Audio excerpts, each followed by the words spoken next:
আসসালামু আলাইকুম, সকলকে আরবান এক্সপ্রেসের পক্ষ থেকে শুভেচ্ছা জানাই। এই মুহূর্তে আপনারা আমার হাতে যে ফোনটি দেখতে পাচ্ছেন, এটি সকলের খুবই চিরচেনা এবং নস্টালজিয়া একটি phone, Nokia 2720, Nokia 2720 flip phone. এই ফোনটি flip phone.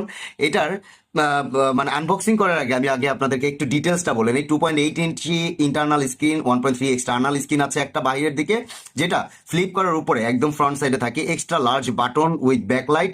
The Google assistant থাকে এটার সাথে, অদ্ভুত ব্যাপার। মানে এরকম ফিচার ফোনে গুগল অ্যাসিস্ট্যান্ট পাওয়াটা একটা চমৎকার বিষয়। ইমার্জেন্সি অ্যাসিস্ট্যান্ট বাটন আছে।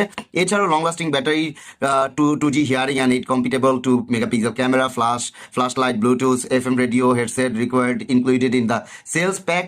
মাইক্রো SD কার্ড স্লট পর্যন্ত আছে, অ্যাপ্লিকেশনস অ্যান্ড গেমস আছে। এবার আমি আপনাদেরকে এই ফোনটার দুটো ভ্যারিয়েন্ট দেখাচ্ছি। একটা হচ্ছে রেড কালার ভ্যারিয়েন্ট, এটা ঠিক রেড বলা যাবে না, রেড ওয়াইন কালার, এবং খুবই চমৎকার। আর এখানে এটা হচ্ছে দুবাই ভার্সনের মধ্যে পড়ে, হ্যাঁ, খুবই চমৎকার। আরেকটা হচ্ছে ব্ল্যাক উইথ অ্যাশ। এই আমি আপনাদেরকে আপাতত এই ব্ল্যাক কালারের আনবক্সিংটা করে দেখাচ্ছি। ব্ল্যাক কালার আনবক্সিংটা করার পর আপনারা দেখতে পারবেন আসলে আমাদের সেই নস্টালজিয়া যে ফোনগুলো কতটা স্মৃতিমধুর।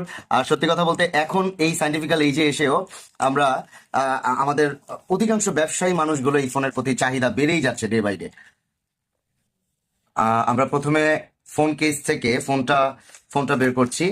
ফোন কেস থেকে আমাদের ফোনটা বের করা হয়েছে এবং আমরা এখন আগে আপনাদেরকে দেখাবো এই ফোনের মধ্যে বক্সের মধ্যে কি কি আছে। বক্সের মধ্যে আমরা পেয়ে যাচ্ছি একটা চমৎকার চার্জার, সাথে আমরা এখন পাচ্ছি হচ্ছে ফোনটা উইথ IMEI ম্যাচিং স্টিকার।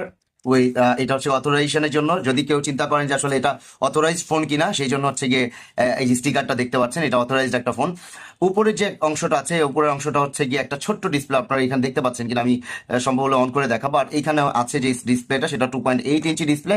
আর এই যে ফ্রন্ট সাইডে যে আপনারা ডিসপ্লেটা দেখতে পাচ্ছি ছোট্ট করে, এই ডিসপ্লেটা হচ্ছে গিয়ে 1.3 ইঞ্চ সাইজের একটা এক্সটার্নাল স্ক্রিন। হ্যাঁ, ফোনটার মধ্যে অনেকে চিন্তা করতে পারেন বক্স আনবক্সিং করার পর ব্যাটারিটা আসলে আমরা দেখাচ্ছি না। ব্যাটারিটা আসলে নোকিয়া এই ফোনটাতে 2720 ফোনটার মধ্যে এইরকম ভাবে প্যাকিং করা থাকে, কতটা সিকিউরলি ব্যাটারিটা থাকে আপনারা দেখতে পাচ্ছেন। এবং এই অবস্থায় আপনাদের কাছে প্রোডাক্টটা আসবে, হ্যাঁ, একদম ইনটেক্ট একটা ব্যাটারি।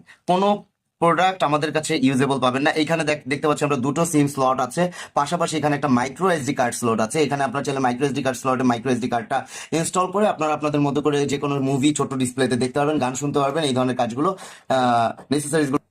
আরেকটা জিনিস আপনাদেরকে বলে দিই, আরেকটা জিনিস বলে দিচ্ছি, নোকিয়া 2720 IMEI ম্যাচিং যে বিষয়টা, এই যে এইখানে আপনারা যদি একটু দেখতে চান, এখানে IMEI 1 এবং IMEI 2 এই দুটোর সাথে এই যে আমাদের যে অথরাইজেশনের যে স্টিকারটা থাকে, এখানে এই দুটো একদম মিল আছে। যেমন প্রথম IMEI উপরে 130, এখানেও প্রথম IMEI 130, second IMEI last digit 148, এখানেও সেকেন্ড IMEI লাস্ট ডিজিট 148। সুতরাং অথরাইজেশনের জায়গা থেকে ন্যূনতম চিন্তা করার সুযোগ নাই যে আসলে এটা কোনো ইউজড ফোন